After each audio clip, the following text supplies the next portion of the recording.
Okay, so now we're going to evaluate a function, or different functions, in various contexts, just really more or less to give us an idea of what that functional notation really stands for, but also just to see how it works operationally.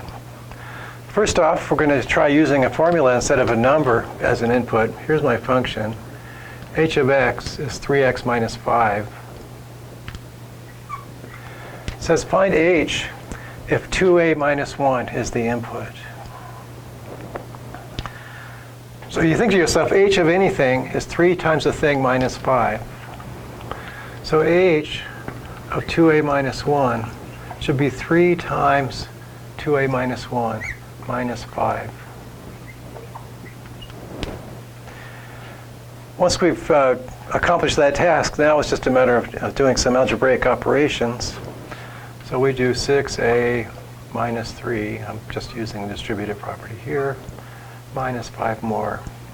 So I get 6a minus 8.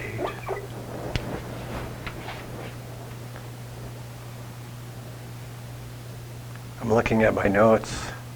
There's a typo in my notes, but we corrected it on the screen. That's pretty exciting.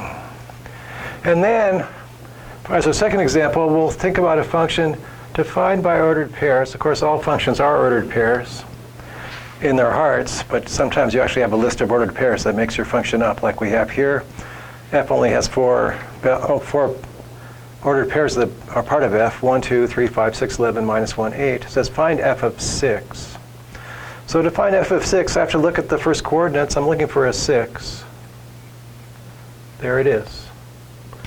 So 6 goes with 11 for y. So we write f of 6 as 11. You know it's a function, so there can't be another value that goes with 6. Functions only have one value for each input that go with it. So once I find it, I can stop searching.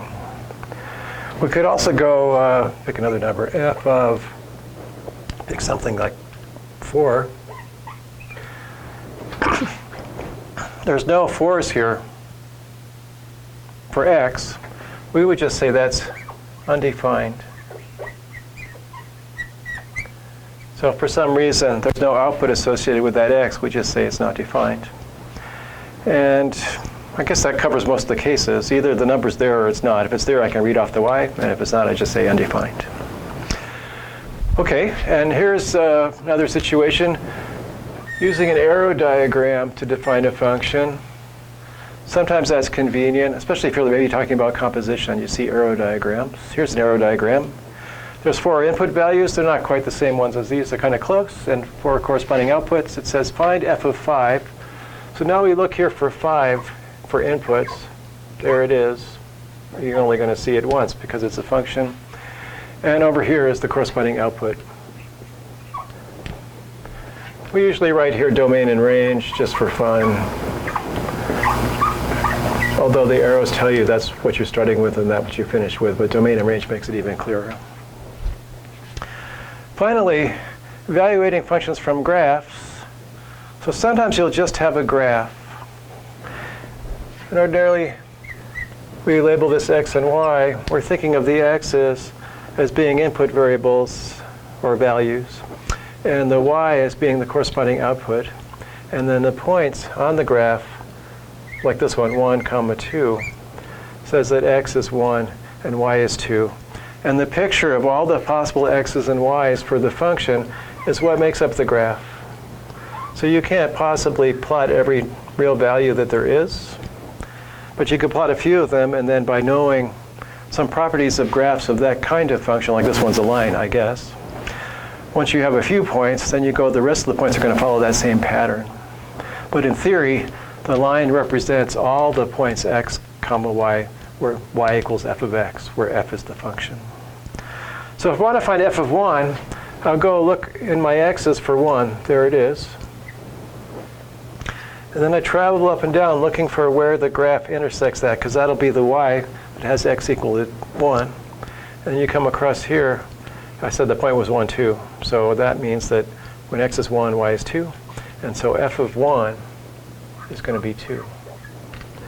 We can try the same strategy for minus 1. We go over to minus 1 for x. We travel around up and down, don't have to go too far. We find where that intersects the graph, so we can locate the y value corresponding to x equals minus 1. And we come across here, see what that is. It seems to be 0. So sometimes when you read off a graph like that, you have to make a guess because it's not clear what the values are. But here, it seems like they've lined up exactly with the grid system because that's how I drew it. But sometimes you have to make a guess that, well, f of 1 looks like it's 2.2, or f of minus 1 is close to 0, but probably not equal to 0. But here it looks like it was. This is supposed to be, I even told you it was 1, 2. It's supposed to be 2. That's supposed to be 0. And so what we got is theoretically the correct answer. So there are some methods of evaluating outputs for given inputs, either using formulas and for the input and a formula for the output, or if you have ordered pairs, finding a value that you'd like to know the y for, searching among the x's for that number, finding its partner, writing it down. Same story happens with arrow diagrams. If you have you're looking for what f is when x is some number, you hunt for that number in the domain. You see the corresponding range, that's the y value, 6. And in graphs, sort of combines a lot of these features. The input value is always the horizontal axis. The output's always the vertical axis. We might change the names of these things in some situations. But it's always input is horizontal, output is vertical.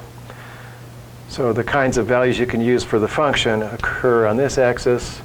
You find them, if you want f of 1, you find 1 on the x-axis, and you go up and down vertically until you hit the graph.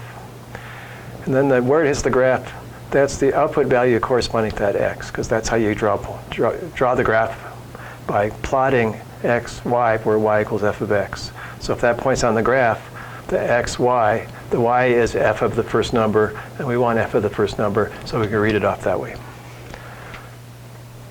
So that maybe that takes some of the mystery out of functional notation, and we will continue to try to remove that mystery as we move forward.